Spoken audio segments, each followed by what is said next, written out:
창세기 20번째 시간 창세기 3장 22절에서 창세기 3장의 마지막 부분을 보겠습니다. 창세기 3장 22절에서 24절까지 말씀을 찾아서 같이 읽겠습니다. 여호와 하나님이 이르시되 보라, 이 사람이 선악을 아는 일에 우리 중 하나같이 되었으니 그가 그의 손을 들어 생명나무 열매도 따먹고 영생할까 하노라 하시고, 여호와 하나님이 에덴 동산에서 그를 내보내어 그의 근원이 된 땅을 갈게 하시니라. 이같이 하나님이 그 사람을 쫓아내시고 에덴 동산 동쪽에 그룹들과 두루 도는 불칼을 두어 생명나무의 길을 지키게 하시니라. 아멘.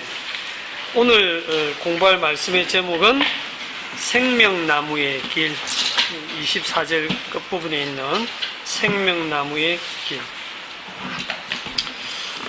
여러분은 생명나무라든지 생명나무의 나무로 가는 길이라든지 거기에 대해서 관심이 있습니까? 관심이 있어요? 지금 우리 관심은 어떻게 하면 좀 더 돈을 잘 벌까? 손님이 어떻게 하면 또 오게 할까? 이런 데 좀 관심이 있고, 여러분들은 또 게임에 관심이 있을 수도 있고, 또는 여자친구한테 관심이 있을 수도 있고. 당장 우리는 생명이나 생명나무의 길이라는 데서 별 관심이 사실은 없을 것 같아요. 그죠? 왜 그럴까? 살아있다고 생각해요. 아, 그렇죠. 내가 지금 살아있다고 생각하니까, 내가 살아있다고 생각하고 살아있는 건 당연한 거야, 이렇게 생각하니까 우리가 생명에 대해서 별 관심이 없어요. 근데 분명하게 말할 수 있는 진리가 하나 있는데, 그거는 죽는다는 거죠. 지금까지 살았던 사람 중에 죽지 않은 사람이 없었고, 나도 사람이기 때문에 나도 반드시 죽는다는 거예요. 죽는 건 순서도 없이 젊은 날, 학창시절에 죽을 수도 있는 거예요. 내가 죽는 날은 내가 알지 못해요. 어떻게 죽을지도 몰라요. 그런데 우리는 별반 죽음에 대한 생각은 없이 그저 오늘 뭘 하지? 내일은 뭘 할까? 이런 생각만 하고 사실은 살아가거든요. 그리고 그냥 그걸 당연하게 생각하고 학교 다녀오겠습니다, 여보 직장 갔다 올게, 이러고 나갈 때 오늘 내 가다가 무슨 교통사고로 죽을 거라는 생각은 사실은 전혀 안 하는 거야. 오늘 밤에 내가 잠들면 내일 아침에는 당연히 깬다고 생각해. 왜? 늘 그렇게 깼으니까. 그런데 아침에 안 깨는 사람도 있거든요. 아무 이유 없이 갑자기 아침에 보니까 심장이 멎었어. 밤새 심장마비가 와가지고 가족들도 모르게 혼자 끙끙 앓다가 죽은 사람도 있고, 자기가 의도하지 않은, 누가 의도하고 교통사고를 당하겠어요? 저기는 정직하게 길을 가고 있었는데 차가 와서 피할 길도 없이 사고로 아무런 준비 없이 죽을 수도 있는 게 이 세상입니다. 그러니까 죽는다는 건 너무나 분명한 이치인데도 불구하고 우리는 그에 대해 생각이 없기 때문에, 내가 사는 건 당연해, 그렇게 생각하기 때문에 우리는 그걸 은혜인 줄도 모르고 감사할 줄도 모르고 그냥 그건 당연히 생각하고 오늘 내가 뭘 하지 하는 그런 데만 관심이 있지, 생명에는 별로 관심이 없죠. 어제 오랜만에 옛날에 한번 봤던 영화를 봤어요. 전우치라고. 도사 전우치. 우리 예찬이는 뭐 3번이나 봤던데 그냥 재미로 보는 거죠. 혹시 본 적 있나요? 그 전우치라는 강동원이가 나오는 영화죠. 그걸 보고 나는 가장 충격적인 장면이, 전에 볼 때도 그랬지만 어제도 그 장면이 가장 충격적인데, 여러분들은 어떤 장면에서 충격적이었어요? 그 영화를 보고 아무 충격도 없이 그냥 재밌었다, 이런 정도였어요? 혹시 뭔가 이렇게 딱, 야, 저 장면 참 충격이다 하는 그런 장면이 혹시 있었나요? 없었어요? 네? 손을 쓰니까 음료수 쓰는. 예, 음료수 빼면 먹는 거니까 충격이었구나. 돈 안 넣고 뺄 수 있다는 데서 충격을 받았네. 선생님이 충격을 받은 거는, 그, 화담 선생이, 화담 선생도 요괴잖아, 그죠? 그 사람이, 그 식당 사람들을 다 죽이고, 그 장면이 기억나는지 모르겠어요. 다 죽이고 딱 나가는데 흰 옷을 입은 여자애 하나가 발발 떨면서 입을 막고 이게 안 들키려고 그런 장면이 있었죠. 그런데 이 화담 선생이 나가다 눈치를 챈 거야. 그리고 싹 돌아와서 그 여자애를 이렇게 죽이려고 딱 할 때 이 화담이 물어요. 너 몇 살이냐? 몇 살이라 그러지? 12살, 13살인지 발음이 정확하지 않아요. 뭐 13살입니다 이랬는데, 그래? 더 살아봐도 아무것도 없다. 그 대사가 지금 굉장히 충격이었어요. 옛날에 볼 때도 난 다른 거 하나도 기억 안 나고, 더 살아도 아무것도 없다. 그게 나는 너무 와닿거든요. 10년을 살아도 죽는 거고 100년을 살아도 죽어요. 여러분들이 지금 여기 있지만 10년 후에 죽을지 뭐 100년 후에는 다 죽었겠지만 조금 더 살아도 사실 그 화담 선생이 한 말처럼 뭐 있냐 이거죠. 아무것도 없다. 정말 아무것도 없나?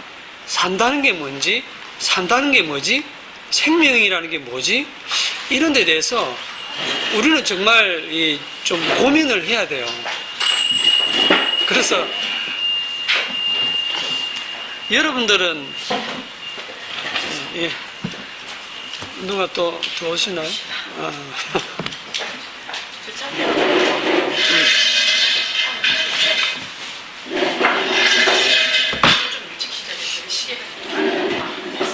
불을 원래 우리가 11시에 시작합니다. 예. 어서 오십시오. 예.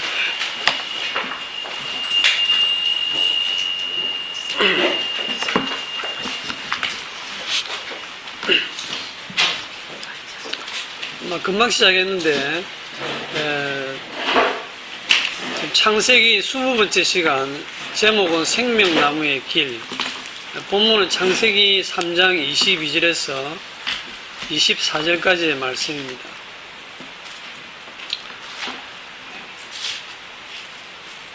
우리가 생명에 대해서 별 관심이 없는 것은 내가 살아있다고 생각하기 때문이고 사는 게 당연하다고 생각하기 때문에 우리가 생명에 관심이 없는 거예요. 우리 여기 있는 분들은 다 들었지만 금방 오신 분들 때문에 잠깐 복습을 할게요. 어제 본 영화가 전우치라는 영화인데 옛날에 한번 봤던 영화인데 그냥 심심해서 한번 더 봤습니다. 혹시 그 영화 보셨어요? 전우치. 못 보셨구나. 아주 그냥 환타지예요. 도사 전우치, 평양도사.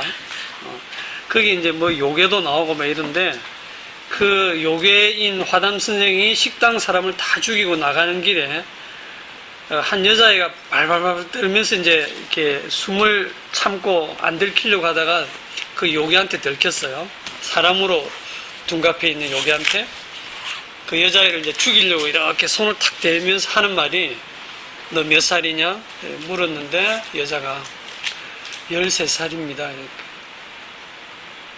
더 살아도 아무것도 없다. 이 말을 했어요. 저는 이제 다른 모든 장면보다 그 장면이 가장 충격이었어요. 더 살아도 아무것도 없다. 10년을 살거나 또는 100년을 더 살거나 몇십 년을 더 살아도 아무것도 없다. 그 말이 저는 굉장히 충격으로 와닿았어요. 영원이라는 시간 속에서 볼 때 하나님의 시간 개념으로 볼 때 우리 유한한 시간 속에 살고 있는 우리는 10년을 살든 20년을 살든 또는 100년을 살든 우리는 다 죽습니다. 사람이 한 번 죽는 것은 정한 이치라 그랬죠. 죽는다고 하는 것이 진리인데 죽으면 아무것도 없는 거예요. 그렇기 때문에 좀 더 오래 산다고 하는 자체가 별 의미가 없는 거죠. 지금 우리 이제 창세기 3장의 이제 마지막 부분을 하는데요. 조금 정리를 한번 해봅시다. 분명히 동산 중앙에는 생명나무와 선악을 알게 하는 나무가 있었죠. 근데 아담과 하와가 생명나무 먹었을까요? 안 먹었을까요? 안 먹었던 것 같아, 그죠? 또 우리 생각에는 생명나무 먼저 먹지. 왜 안 먹었을까? 왜 생명나무를 먼저 먹지 않았을까요? 네? 살아있다는 걸 생각 안 했다. 먹을 필요가 없었어요. 아, 그렇죠. 자기가 살아있고 산다는 건 너무 당연하게 생각했기 때문에 생명나무의 가치를 모르는 거죠. 전혀 모르는 거죠. 그리고 하와한테 뱀이 와서 유혹을 했을 때도 하와가 구체적으로 선악을 알게 하는 나무 열매를 먹으면 안 된다 그랬어. 이렇게 대답한 게 아니고 그냥 동산 중앙에 있는 나무의 열매는 먹지도 말고 만지지도 말라. 먹는 날에는 죽을까 하노라. 이렇게 대답을 했거든요. 그거는 이제 이 여자가 아담에게 이렇게 성경 공부를 할 때 아마 야, 동산 중앙에는 아예 가지도 마. 그 나무 먹으면 죽는데 아예 만지지도 마. 그랬을 것 같아요.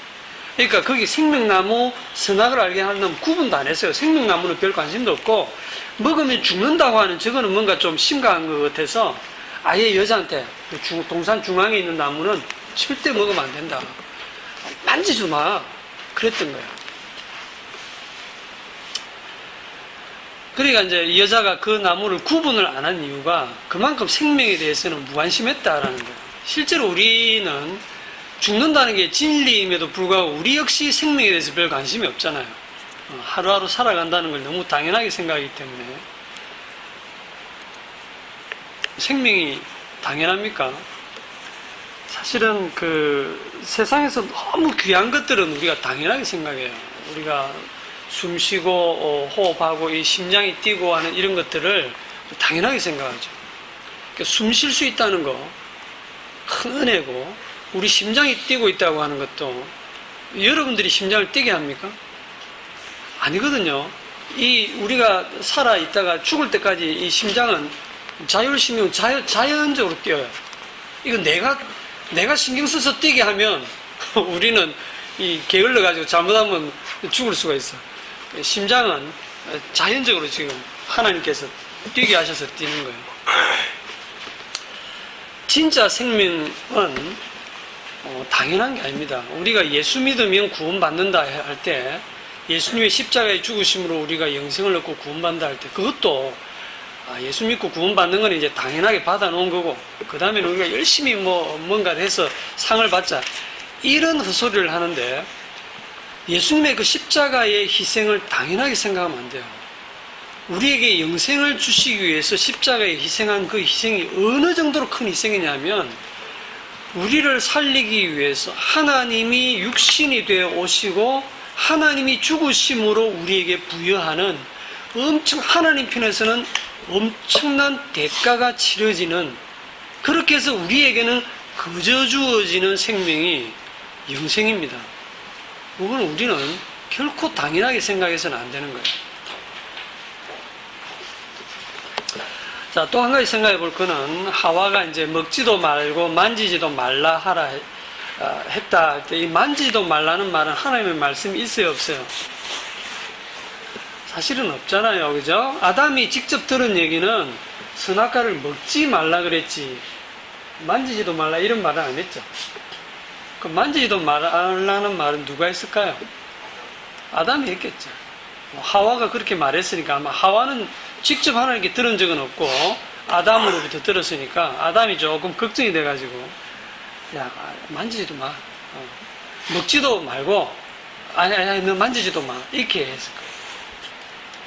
자 만지지도 말라고 한 그 의도는 사실은 하나님의 말씀을 지키기 위해서 사람이 추가한 거예요. 더한 거예요.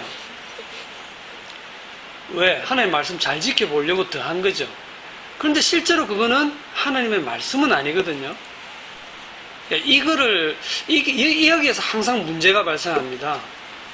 우리가 성경 말씀을 정확히 모르면 항상 거기다가 사람의 교훈을 더하고 장로들의 유전이 여기에 자꾸 추가가 돼요. 안식일을 거룩하게 지켜라. 안식일을 거룩하게 지키기 위해서 이제 부가적으로 장로들이 뭐 몇 킬로 이상 가면 안 된다, 뭘 하면 안 된다, 이렇게 자꾸 조항을 사람의 교훈과 장로들이 유전이 추가되다 보면 나중에 사람이 고기에 얽매여가지고 본래의 그 계명에 주신 하나님의 뜻을 잃어버리게 되는 그런 상황까지 가게 돼요. 이제 그렇게 하나님의 말씀이 조금씩 추가하다 보면 그게 이단이 되는 거거든요. 오늘은 뭐 그게 주 얘기는 아니니까 그 얘기도 넘어가겠습니다. 이제 오늘 이제 본문으로 가봅시다. 창세기 3장 22절. 여호와 하나님이 이르시되 보라, 이 사람이 선악을 아는 일에 우리 중 하나같이 되었으니 그가 그의 손을 들어 생명나무 열매도 따먹고 영생할까 하노라 하시고. 자, 여호와 하나님이 이르시되 그랬어요. 하나님이 지금 누구한테 이르십니까? 대답을 한번 해보세요. 하나님이 지금 누구한테 이르시는데요?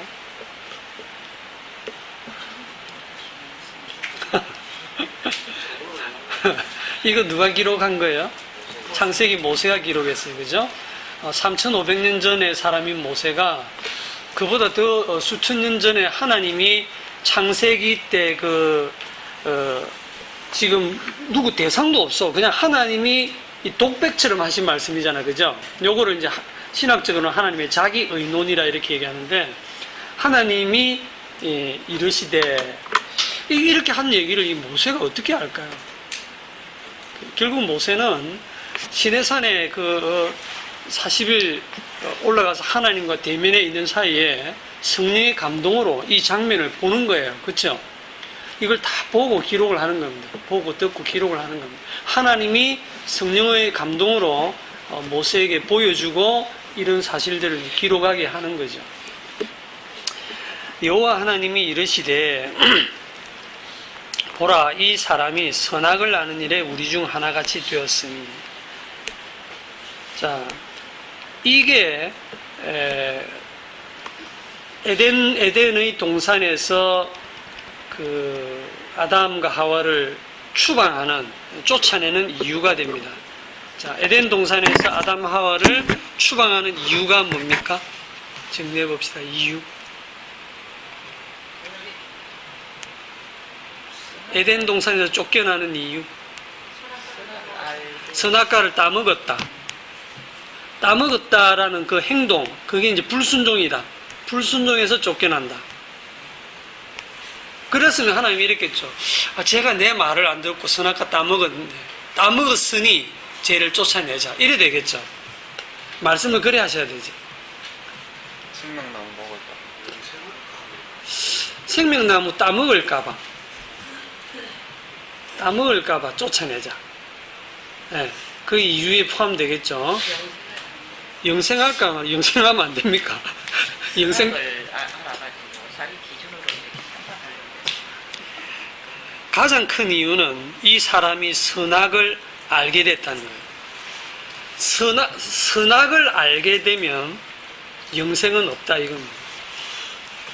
선악을 아는 일은 인간에게 허락되지 않았다는 거죠. 선악을 아는 일은, 선악을 판단하는 일은 누구만의 일입니까? 하나님만의 고유한 권한입니다. 하나님만이 선악간에 판단하시는 심판자입니다. 이 일에 대해서 선악을 아는 일을 마귀가 이제 유혹을 하면서 선악과를 먹으면 네가 선악을 알게 되는 것을 하나님처럼 알게 되고 그걸 하나님이 알았기 때문에 먹지 말라 했다. 그래서 이 아담과 하와가 그 어떤 경계를 넘어서 하나님의 자리까지 결국은 마귀처럼 넘본 거예요. 그래서 선악과를 먹고 나서 선악을 알게 됐습니다. 이게 왜 문제냐? 선악을 아는 게 뭐가 나쁜 거냐? 뭐가 나쁜 거냐 하면 이 선악의 기준이 자기가 되기 때문이죠. 자기 기준이. 하나님 기준이 아니라 자기 기준의 선악을 판단하기 때문에 나한테 유리한 거는 선하고 나한테 불리한 건 악하다 이렇게 판단하거든요. 그러면 이 선악을 가지고 누구랑도 싸울 수 있냐면 하나님과도 싸우는 거야. 하나님 이게 선한 거잖아요. 이건 악하잖아요. 하고 하나님하고 싸우게 되면 세상 엉망되겠죠. 선악의 최종 판단은 하나님만이 하세요. 인간은 선악을 아는 일이 허용되지 않았습니다. 애초에 인간은 선악을 알면 안 돼요. 그래서 선악을 아는 인간은 하나님의 나라를 상징하는 에덴 동산에 있을 수가 없다. 추방하는 겁니다. 그리고 선악을 아는 인간들이 하나님으로부터 쫓겨나서 이제 선악을 알면서 자기 스스로 선악 판단하면서 살아가는 인간들의 그 인간 역사 전체는 신들의 전쟁이죠. 전부 다 자기가 신이니까. 인간 역사는 항상 분열과 투쟁, 전쟁, 이런 선악체계에 갇혀서 죽을 수밖에 없는 이런 인간들에게 영생이 허용된다면 그건 정말 진짜 지옥이에요.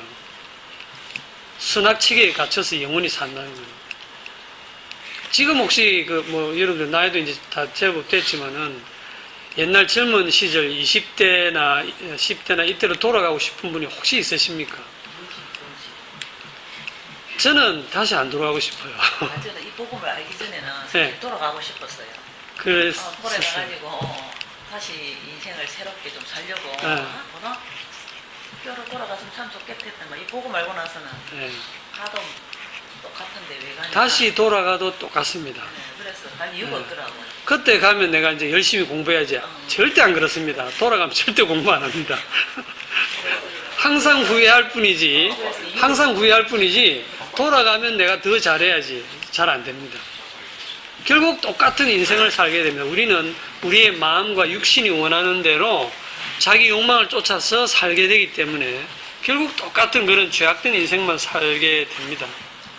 그래서 가끔은 정말 빨리 주님이 오셨으면 좋겠다. 하나님 나라 빨리 와서 그냥 다 정리되면 좋겠다. 이런 마음이 들어요. 다시는 그 옛날로 돌아가고 싶지 않고 지금 젊은이들 결혼하는 걸 봐도 걱정이 많이 됩니다. 결혼 생활 하면서 고생을 많이 했기 때문에. 자, 그래서 선악을 아는 일은 사람에게 허용되지 않았기 때문에 쫓아내십니다. 이 쫓아내는 게 오히려 하나님의 은혜입니다. 선악을 아는 일에 우리 중 하나같이 되었으니. 자, 여기도 보면 좀 이상한 게 있죠. 우리 중 하나같이 되었으니. 우리? 하나님이 지금 말씀하시는데 우리라니요? 하나님이 마치 여러분이신 것 같잖아요. 이 사람이 선악을 아는 일에 우리 중 하나같이 되었다. 이게 무슨 뜻입니까? 지금 우리 중 하나. 이 기록을 한 모세가 신명기 6장 4절도 기록을 했는데 거기에 보면 이스라엘아 들으라 우리 하나님 여호와는 오직 유일한 여호와이시니. 여호와 하나님은 유일하신 분이다. 유일신을 믿는 모세입니다. 이 유일신을 믿는 모세가 여기에 지금 기록하기를 여호와 하나님이 이르시되 우리 중 하나같이 되었다. 이렇게 복수로 표현했거든요. 이게 무슨 뜻일까요? 우리 중 하나같이 되었다.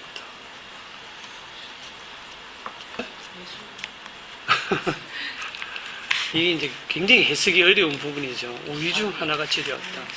우리는 지금 상당히 이 계시가 많이 밝혀져서 삼위일체 하나님이시구나 하는 걸 우리는 신약 성경까지 다 이제 계시를 보고 나면 이게 삼위일체를 뜻하는 거구나 하는 거 알죠? 예, 삼위 하나님의 자기 언원입니다. 삼위 하나님, 성부, 성자, 성령 그 하나님 사이의 의논이신데 우리가 당장 요것만 보고 이건 삼위일체야 이렇게 단정하면 안 됩니다. 이거는 신학적으로는 삼위일체에 대한 시사가 있다. 여기에 삼위일체를 시사하는 면이 있다. 이런 정도로만 해석을 합니다. 우리 중 하나같이 되었으니 그가 그 손을 들어 생명나무 열매도 따먹고 영생할까 하노라. 이게 이제 다른 번역에 보면 이렇게 먹고 영생하게 해서는 안 된다. 허용할 수 없다. 이렇게 해석을 하고 있고요. 23절에 여호와 하나님이 에덴 동산에서 그를 내어 보내어 그의 근원이 된 땅을 갈게 하시니라. 자, 그의 근원이 된 땅을 갈게 하신다. 이것도 참 의미가 있죠. 그의 근원, 그가 만들어진 근원이 어딥니까? 땅이죠. 땅, 아다마, 흙 또는 티끌, 먼지, 땅의 흙, 땅의 티끌, 땅의 먼지로 아담이 만들어졌습니다. 그의 근원은 땅입니다. 그러니까 그냥 땅을 갈아먹고 살아라. 그리고 나중에 어떻게 한다? 우리가 그 앞에도 봤지만 너는 평생 수고하고 땀이 흘려서 수고해야 겨우 땅에서부터 먹을 것을 먹고 마지막에는 어디로 돌아간다? 결국은 너는 다시 너의 나왔던 근원인 흙으로 돌아간다. 땅으로 돌아간다. 이게 인간의 운명입니다. 원래 사실은 이게 당연한 운명이지요. 흙에서 나왔으니 흙으로 돌아가야죠. 안 그렇습니까? 땅에서 나온 인간은 죽어서 땅으로 돌아간다. 이게 사실은 당연한 거예요. 정말 당연한 거예요. 땅에서 난 인간이 하늘나라에 가고 싶어 한다. 이건 욕심입니다. 왜 하늘나라 가고 싶어 하면 하늘나라 하나님 계신 곳이고 천사들이 사는 곳인데 거기에 왜 가려고 해요? 왜? 땅에서 난 인간은 땅에서 살다가 땅으로 돌아가는 게 당연한 것입니다. 기분 나쁘시면 얘기하세요. 이게 우리 여러분들이 학교 다닐 때 이제 그 과일을 사람이 옛날에 구석기 시대에는 수렵 채집으로 먹고 살고 그 다음에 농경이 언제 시작됐어요? 뭐 신석기 시대에 이제 농경 문화가 시작됐다 그렇게 배웠죠. 옛날 그 이제 국사나 이런 거 배울 때 보면 그런 거 다 진화론적인 사고방식입니다. 농경 시대가 시작된 거 자기가 땀 흘리고 수고하고 이렇게 이제 농사 짓고 막 저축하고 하는 그러면서 도시 문명을 또 건설하고 하는 이런 거는 다 범죄한 이후에 타락한 인간들의 문명입니다. 그 벌받은 결과가 그렇습니다.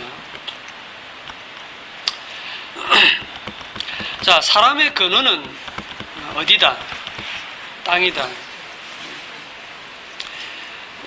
서문화 카페에 보니까 사람의 존재가치 하는 그 부분에 글을 좀 읽고 공감을 했는데, 사람의 존재가치가 어디에 있습니까? 사람의 존재가치. 우리는 같은 인간이니까 인간끼리는 참 존엄하다. 인간의 존엄성, 인간은 그 만물의 척도고, 인간은 만물의 영장이고, 스스로 굉장히 높이잖아, 그죠? 그 인간의 사람의 그 존재 가치라는 게 어디 있습니까?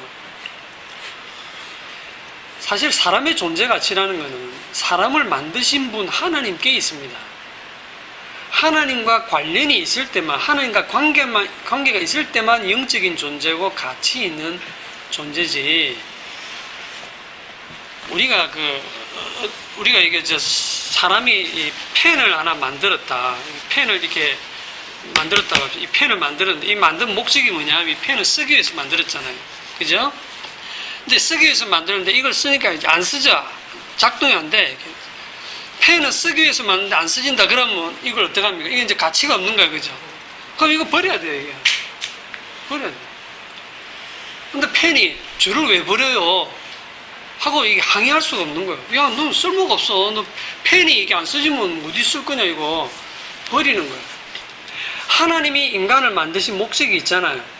하나님이 인간을 만드신 그 목적을 벗어나 버린 그 인간은 더 이상 하나님이 만드신 인간이 아니에요. 그냥 흙입니다. 죽은 흙이에요. 죽은 흙이 그냥 흙으로 돌아가는 거, 하나님께는 아무것도 아닌 거예요. 억울해 할 것도 없어요.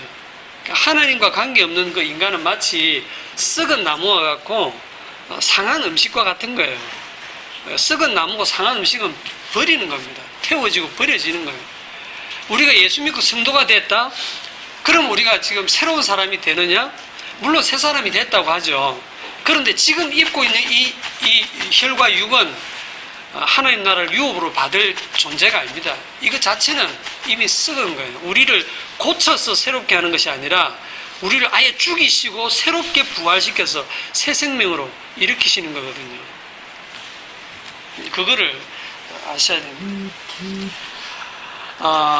인간은 하나님께 대한 절대 의존적인 존재로 만들어졌습니다. 인간은 스스로 살 수 있는 존재가 아니에요. 스스로 생명이 있는 존재가 아닙니다. 생명을 주시는 하나님께 붙어 있을 때만 살아갈 수 있는 존재입니다. 오직 스스로 존재하시는 분은 누구만? 하나님만 스스로 존재하시는 분이에요. 홀로 존재하시는 분이시고, 하나님은 우리가 영원 자존자라. 이 말은 영원히 스스로 존재하시고 누구에게도 의지하지 않고 전혀 부족함도 없고 누구에게 의지할 필요도 없고 누구의 말을 들을 필요도 없고 누구의 지지를 받을 필요도 없어요. 우리 이 지구에 사는 70억 인구가 전부 다 데모를 하면서 하나님께 항의를 해도 하나님 눈도 끔찍 안 해요. 하나님, 인간을 구원하는 방법 조금 바꾸시죠? 하고 70억이 데모를 해도 하나님 눈도 끔찍 안 해요. 내가 말랐고. 인간은 아무거나 해요. 하나님은, 하나님의 뜻은 그 아들을 보고 믿는 자만 구원하시겠다는 것이 영원한 하나님의 뜻입니다. 자, 이 부분을 한번 우리가 찾아봅시다. 우리가 근원이 흙인데 흙에서 나서 결국 흙으로 돌아갈 수밖에 없는 존재에게 우리에게는 그럼 전혀 소망이 없느냐? 소망이 있습니다.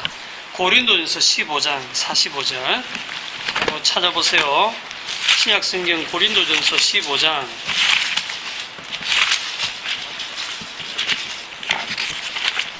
고린도전서 15장 45절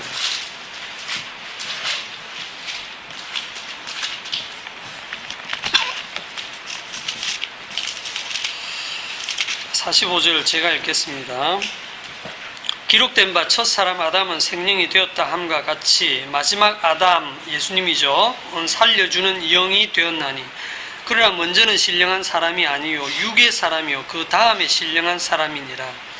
첫 사람은 땅에서 났으니 흙에 속한 자이거니와 둘째 사람은 하늘에서 나셨느니라. 자, 우리는 모두 이 땅에 태어날 때 첫 사람 속에 포함되어서 태어납니다. 그래서 땅에서 났고 흙에 속한 자입니다. 48절 무릇 흙에 속한 자들은 저 흙에 속한 자와 같고 무릇 하늘에 속한 자들은 저 하늘에 속한 이 즉 예수님과 같으니 우리가 흙에 속한 자의 형상을 입은 것 같이 또한 하늘에 속한 이의 형상을 입으리라. 이 49절을 잘 보세요. 우리가 처음 태어날 때 흙에 속한 자 아담의 형상을 입은 것처럼 또한 하늘에 속한 이 예수님의 형상을 입으리라 이런 얘기입니다.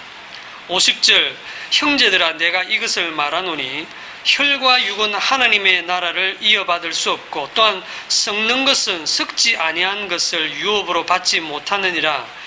보라 내가 너희에게 비밀을 말하노니 우리가 다 잠잘 것이 아니요 마지막 나팔에 순식간에 홀연히 다 변화되리니 나팔 소리가 나매 죽은 자들이 죽은 자들 이미 죽어서 다 흙으로 돌아간 먼지가 된 자들이 썩지 아니할 것으로 다시 살아나고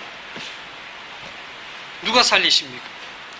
없는 것을 있는 것처럼 물으시고 죽은 자를 살리시는 그 능력의 하나님이 죽은 자들을 그 흙먼지 속에서 살려낸다는 겁니다. 썩지 아니할 것으로 다시 살아나고 그때 살아있는 우리도 변화되리라. 변화된다. 뭐로 변화돼요? 53절에 이 썩을 것이 썩지 아니할 것을 입겠고 이 죽을 것이 죽지 아니함을 입으리로다. 이 썩을 것이 썩지 아니함을 입고 썩지 아니함 이게 디모데전서 1장 17절에 보면 썩지 아니함은 하나님의 성품입니다. 하나님만이 썩지 아니하시는 분입니다. 이 썩을 것 우리들입니다. 이 우리들이 썩지 아니함을 입고 이 죽을 것 우리죠. 우리 아담에게서 났던 우리는 죽을 거예요. 죽지 아니함을 입는다. 이 죽지 아니함은 디모데전서 6장 16절에 보면 역시 하나님의 성품입니다. 오직 그에게만 죽지 아니함이 있다 그랬어요. 이 죽지 아니함을 입을 때에는 사망을 삼키고 이기라고 기록된 말씀이 이루어지리라. 자, 우리가 썩을 몸이고 죽을 몸인데 이 썩고 죽을 몸이 썩지 아니함을 입고 죽지 아니함 이 두 가지 하나님의 그 성품을 입고 부활의 첫 열매인 예수님과 똑같은 그런 부활체를 입고 다시 부활을 한다는 거죠. 이렇게 될 때에는 사망을 삼키고 이기리라고 하는 그 예언된 말씀이 이루어지리라. 사망아 너의 승리가 어디 있느냐? 사망아 네가 쏘는 것이 어디 있느냐? 사망이 쏘는 것은 죄의 권능은 율법이라. 여기에서 벗어날 인간은 아무도 없는데 57절에 우리 주 예수 그리스도 말미암아 우리에게 승리를 주시는 하나님께 감사하노니 그러므로 내 사랑하는 형제들아 견실하며 흔들리지 말고 항상 주의 일에 더욱 힘쓰는 자들이 되라. 이는 너희 수고가 주 안에서 헛되지 않은 줄 알미라. 이게 부활의 소망이 우리에게 있는 것입니다. 자, 썩지 아니함과 죽지 아니함은 누구의 승품이다? 하나님의 승품인데 우리가 이 하나님의 승품에 참여하게 되었다 하는 것이 베드로후서 1장 3절에 있습니다. 조금 뒤쪽으로 가보면 베드로후서가 있죠. 히브리서 다음에 베드로후서 1장 3절.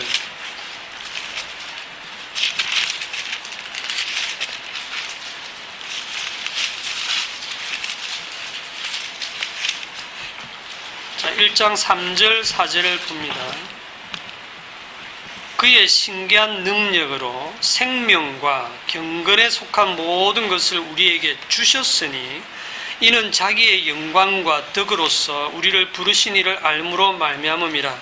이로써 그 보배롭고 지극히 큰 약속을 우리에게 주사 이 약속으로 말미암아 너희가 정욕 때문에 세상에서 썩어질 것을 피하여 신성한 성품에 참여하는 자가 되게 하려 하셨느니라. 자, 이 신성한 성품, 이게 옛날 개혁 성경에 보면 신의 성품 이래 되어 있죠. 신의 성품에 참여하는 자가 되게 했다. 우리의 처음 자리는 흙의 자리입니다. 없음의 자리고 티끌이고 먼지고 정말 아무것도 아니었어요. 그런데 이런 피조물인 우리를 하나님이 살려내시고 구원하시기 위해서 하나님이 친히 육신을 입고 이 땅에 오셨어. 그분이 예수님이죠. 예수님 지금 어디 계십니까? 예수님 지금 어디 계시죠? 하늘에 계시죠. 하늘 성소에 계시죠.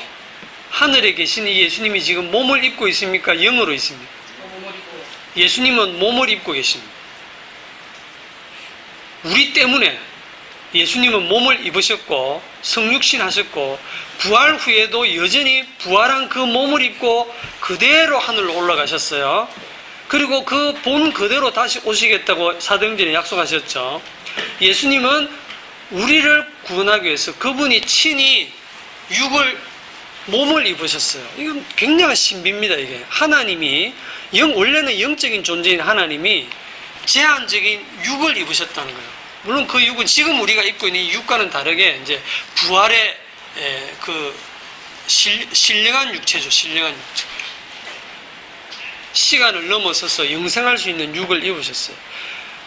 그렇게 해서 부활의 첫 열매가 되심으로 우리에게 그걸 약속으로 보여주시고 그 예수 그리스도 안에서 우리 역시 그러한 우리가 죽어도 그 예수님과 같은 부활체로 부활할 것을 보여주신 겁니다. 자, 다시 창세기로 돌아가서 3장 23절에 그의 근원이 된 땅을 갈게 하시니라. 너의 근원이 어디냐를 항상 계속 깨닫게 하는 일이죠. 그렇지만 하나님은 우리에게 소망을 주셨습니다. 24절 이같이 하나님이 그 사람을 쫓아내시고 에덴의 동산 동쪽에 그룹들과 두루 도는 불칼을 두어 생명나무의 길을 지키게 하십니다. 자, 여기 하나님이 에덴 동산이 지금 어디 있습니까? 이 땅에는 없죠. 이 땅에 옛날에 그 아담을 쫓아낸 직후에는 있었는데 언제 없어졌을까요? 노아 홍수 때는 완전히 사라져 버렸어요.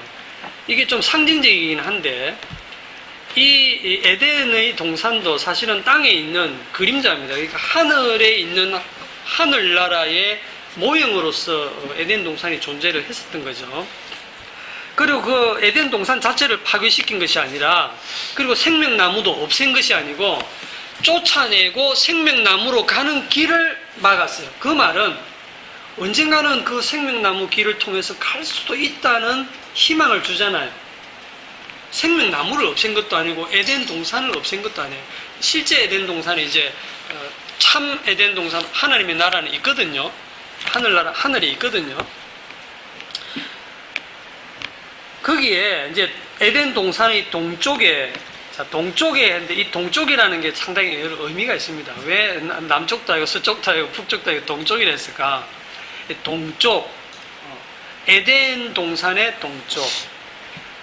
나중에 이 에덴 동산 하나님의 나라를 상징하는 것들이 성경에 많이 나오는데 출애굽 당시에 이게 진을 배치하고 가운데 그 성막을 짓잖아요. 그 모세가 시내산에서 본 식양대로 그 성막을 딱 지어요. 그 성막이 하늘에 있는 성소의 그 그림자 모형입니다. 그 성막의 문이 어디에 있어요? 동쪽에 있습니다.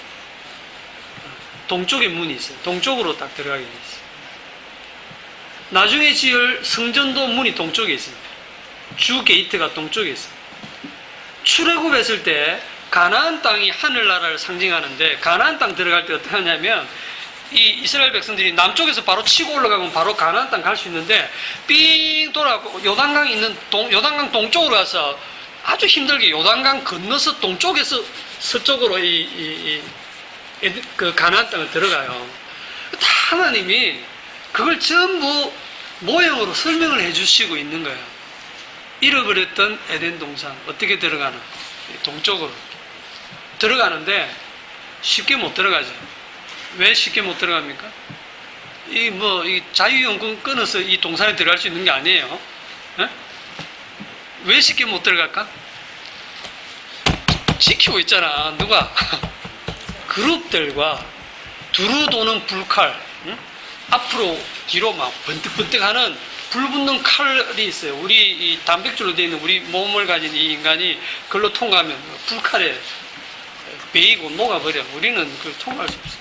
그리고 거기 천사가 지키고 있어요. 그룹 천사. 이게 그룹 하는 게 영어로 그룹이 아니고 이게 영어로는 케루빔이라고 하는 천사 종류 중에 한 종류인데 이 케루빔이 성경에는 그룹으로 이렇게 기록이 되어 있죠.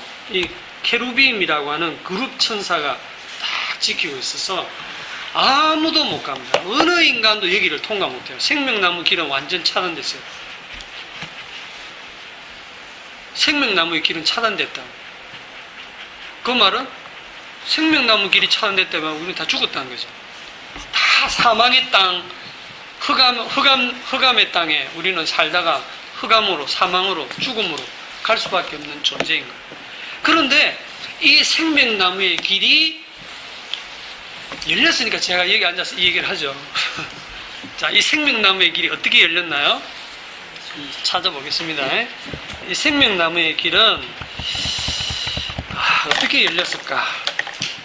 혹시 뭐 떠오르는 게 있으면 누가 한번 얘기해 보세요. 생명나무의 길이 어떻게 열렸나요?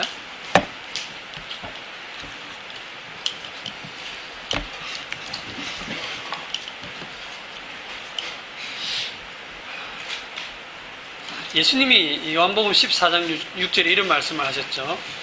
내가 곧 길이요 진리요 생명이요. 내가 곧 길이요, 내가 길, 진리, 생명. 예수님이 생명나무고 예수님이 길이고 생명나무의 길이고 예수님만이 유일한 진리다. 예수님이 직접 그리 말씀하셨어요. 히브리스를 한번 찾아보겠습니다. 히브리스 10장 19절. 다 돼간다. 히브리스 10장 19절.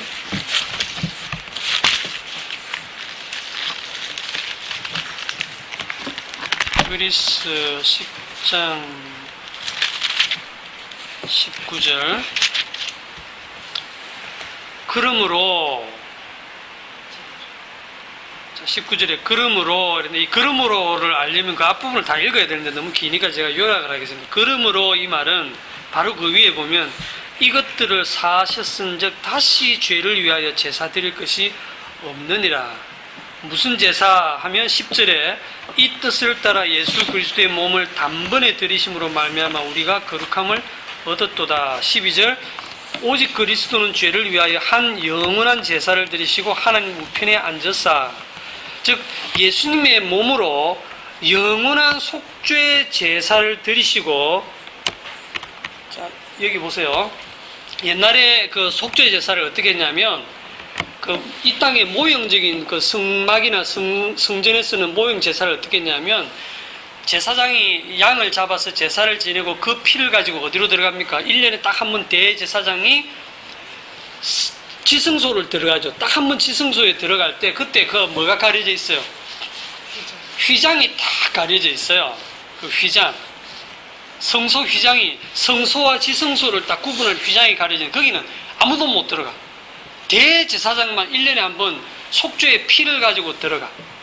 거기 잘못 들어갔다, 피를 안 가지고 들어갔다든지, 따라가서 뭔가 이게 부정한 잘못인 짓을 하면 어떻게 되지? 바로 죽어. 죽으면 누가 그 대제사장 데리러 들어가도 죽어. 그래서 어떻게 한다 했어요? 대제사장 허리에는 항상 끈을 묶어가지고 방울을 달아서 한참 안 나오면 밖에서 끈을 막 흔들어. 방울이 딸랑딸랑 하는데도 사람 소리가 안 나면 죽었구나. 이러고 밖에서 밧줄만 당기면 질질 끌리 나오는 거야, 시체. 그렇게 해서 시체를 치우는 일이 많았어요. 그러니까 대제사장도 정말 벌벌벌 떨면서 속죄의 피를 가지고 들어가서, 지성소는 하나님이 계신 곳이에요. 그 지성소 안에 보면 법궤가 있는데 그 법궤 좌우에 그룹 천사를 이렇게 조각을 해가지고 그룹 천사가 이렇게 딱 마주보고 있어요. 그룹 천사가. 그리고 그 지성소 그 위에 이제 피를 딱 발라. 그 법궤 안에 이제 몇 가지가 들어있는데 그게 다 인간의 죄를 상징하는 거예요. 그런데 그 죄를 하나님이 보지 않고 그 속죄의 피를 딱 발라서 그 피로 다 가려준다 해서 그게 은혜의 보좌가 되고, 항상 구약에는 그룹들 사이에 계신 하나님 이런 표현을 해요. 그래서 그룹들이 다 거룩하게 지키고 있는데 여기서 잘못하면 죽는 거야. 그런데 그 지성소에 들어가는 휘장, 그 휘장에 뭐가 새겨져 있느냐 하면, 뭐가 또 수놓아져 있냐면 그룹 천사가 수놓아져 있어요. 그게 이제 출애굽기 26장 1절부터 읽어보면 그 12폭 휘장에 그룹 천사를 이렇게 금실로 그룹을 딱 수를 놓았어요. 이게 무슨 그림이냐면 생명나무로 가는 길을 지키는 그룹 천사를 상징하는 거야. 그러니까 그 휘장으로 아무도 못 지나간다는 거야. 아무도. 속죄의 피를 가진 대제사장만, 예수 그리스도를 상징하는 그 대제사장만 한번 들어갈 수 있는 곳인데, 자, 그걸 여러분들이 개념을 알고 이 19절을 읽어야 이해가 됩니다. 자, 19절. 그러므로 형제들아, 우리가 예수의 피를 힘입어 성소에 들어갈 담력을 얻었나니. 여러분, 성소에 그냥 들어가면 죽습니다. 뭐를 들고 들어가죠? 피. 예수의 피를 힘입어 성소에 들어갈 담력을 얻었나니. 20절. 그 길은, 생명으로 가는 그 길은 우리를 위하여 휘장 가운데로 열어놓으신 새로운 살 길이요. 휘장은 곧 그의 육체니라. 휘장은 곧 그의 육체니라. 여러분, 그 성소 휘장, 땅에 있던 성소 휘장 찢어졌죠? 언제 찢어졌나요? 예수님이 십자가에 그 육체가 찢어질 때, 그 멀리 떨어져 있던 예루살렘 성전의 성소 휘장이 위에서부터 아래로 쫙 찢어졌어요. 두께가 그냥 1인치쯤 되는 도끼로 찍어야 겨우 상처가 날 정도로 엄청나게 찢긴 거예요. 사람의 힘으로 못 찢어요. 도끼로 여러 번 찍어야 겨우 찍을 수 있는 그 휘장이 위로부터 아래로 쫙 갈라져서 절반으로 찢어버렸어요. 위로부터 찢어졌다는 건 무슨 뜻이겠나? 하나님이 찢었다는 뜻이야. 위에서부터 쫙 찢었다는 거야. 이제 생명으로 가는 길을 하나님이 여셨다는 거야. 누구를 통해서? 예수 그리스도의 육체를 찢으심으로 그 길을 여셨다는 거야.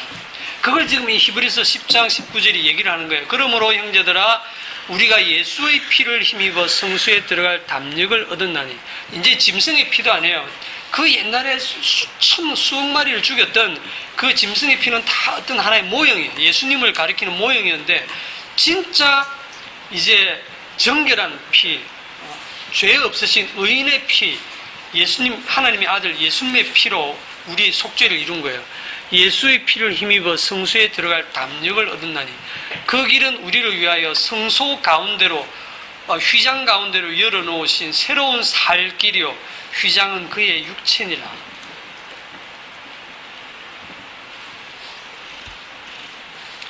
자, 생명나무로 가는 길, 생명으로 가는 길이 열렸어요, 안 열렸어요? 열렸죠. 누구를 통해서만 열렸어요? 예수 그리스도를 통해서만 열렸어요. 그런데 그 예수 그리스도의 육체가 십자가에 죽으실 때, 그 휘장이 이제 찢어졌습니다. 길이 열렸습니다. 예수님은 죽으셨고 참 잘하셨어요. 우리는 이제 예수님 통해서 천국 갈 거예요. 이렇게만 사실 볼 게 아니고, 예수님이 십자가에 죽으실 때 우리는요, 우리 성도들도 그와 함께 죽었다라고 성경은 얘기하죠. 그와 함께 죽었다. 그래서 여러분도 이미 예수 그리스도 안에서 그분을 믿는다는 의미는 여러분도 그분 안에서 이 땅에서는 죽었다라는 거예요.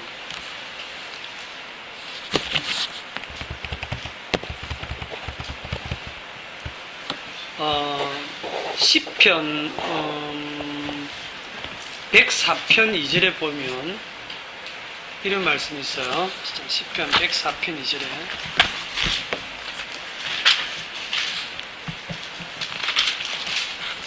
마지막입니다. 그 땅에서 난 인간들은 절대로 하늘을 못 간다 했죠. 절대로 하늘을 못 가요. 하늘이 땅에서 높은 같이 우리가 땅에서 여러분들 걸어서 하늘까지 절대 못 갑니다. 우주선 타고 가면 되겠다 생각하지도 마세요. 어떠한 방법으로도 인간적인 힘으로는 땅에서 하늘을 갈 수가 없어요. 땅에서 난 자는.